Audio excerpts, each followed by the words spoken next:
This is Craig Locicero, and you're watching loudguitars.com.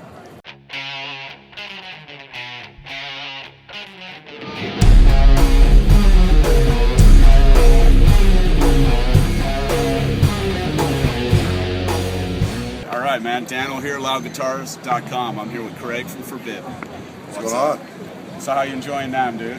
I enjoy it. I'm like, I got a certain level I get to, and then I don't enjoy it. Yeah. Right now, I'm actually still, I got some headroom. I'm enjoying it still, yeah. I'm all right. I'm having a good time out here. There's a lot of friends, man. This is the main thing. Yeah. So talk to me about Omega Wave, man. Like, you guys came back with a fucking vengeance, man. Yeah, well, I figured if you're going to come back, don't do it any other way. Especially for a thrash band like that, dude. I mean, Forbidden kind of, in the dark ages of the 90s when people didn't understand. And we all lost our way a little bit, and those records are good. But it wasn't as thrashy, it wasn't, we lost our way a little bit through that. And it was nice to have how do you say, hindsight's 2020? Yeah. It was really good to actually take years away from playing thrash metal, playing metal really. I do rock too. I still do that, but that's what keeps me sane. That's right. So yeah, it was really good to have that perspective. So you guys toured pretty much everywhere with that album? We were gonna tour a lot more, but we got everything stopped when our drummer had to leave for family stuff. So, but we did get to tour the States a couple times. Did a lot of the bigger European festivals this year. Went to Australia for the first time, went to South America for the first time. How cool was that, eh? It was cool. It was cool, and it's nice to see how much of a fan base we got in those places, especially South America. Yeah. They're more on fire for Forbidden than a lot of bands, dude, and that was obvious. So that was really cool to see. We're going back there in April. Yeah, awesome. Now, your drummer audition thing, man. I saw a couple of little Facebook posts and stuff like that. Like, talk to me how that went.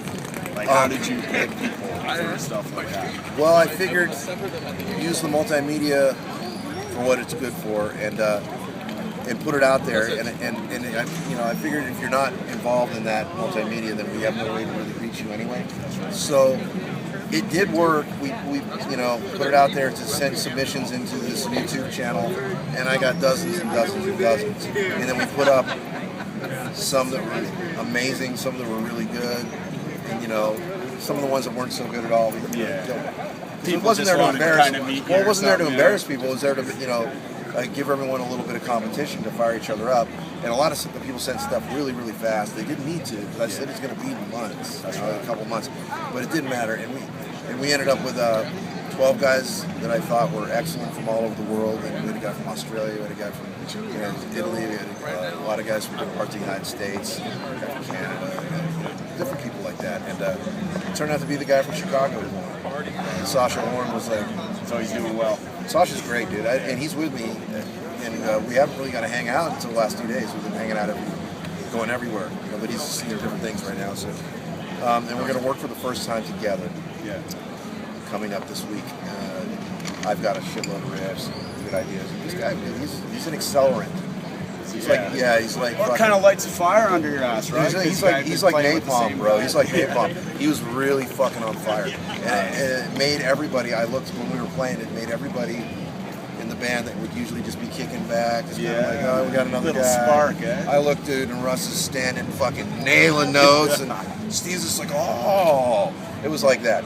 So I think that it's going to actually make us better. Because Mark was great too. Yeah. But Mark, when he came into the band, was learning how to do it. I think that Sasha grew up a Forbidden fan. Yeah. Mark was a Forbidden fan, but not like a fucking nut. And even when he was in the band, it's like there's a respect thing. So yeah, with Sasha, he grew up with it. He was 11 when Forbidden Evil came out. He went to Sauce in '89 when he was really, really young.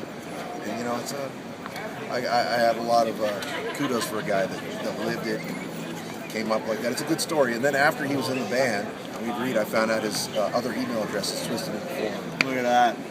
Something, awesome. Twisted Into Form something. So I'm not telling everybody. Good luck. So what do we? When can we expect a new album? I think the soonest it'll come out would be the end of this year, but more than likely the beginning of next year, because I'm of the thinking that I want it to be great. Yeah. So if we can write really fast and cool, but I'm not really I'm not so much worried about that, you know. And if we're all here in 2013, dude, it's going to be a party. That's right.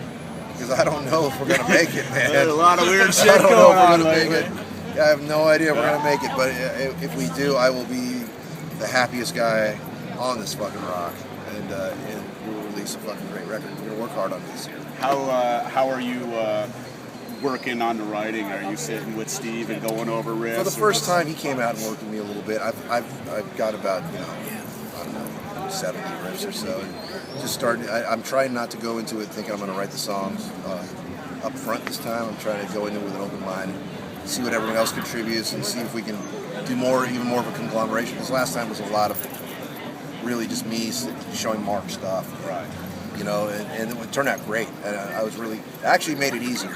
So I'm asking for a pain in my ass, but I want to make everyone more involved this time from the ground up and see how that goes. And if it goes shitty, then we'll start writing songs. So. Yeah, fair enough. So what are you using these days?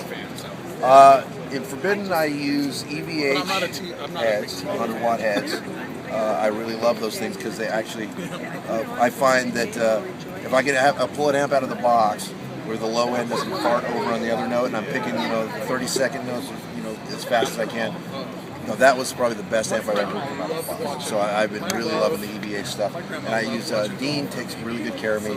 And I like to use the old 79 MLs or the archtop MLs.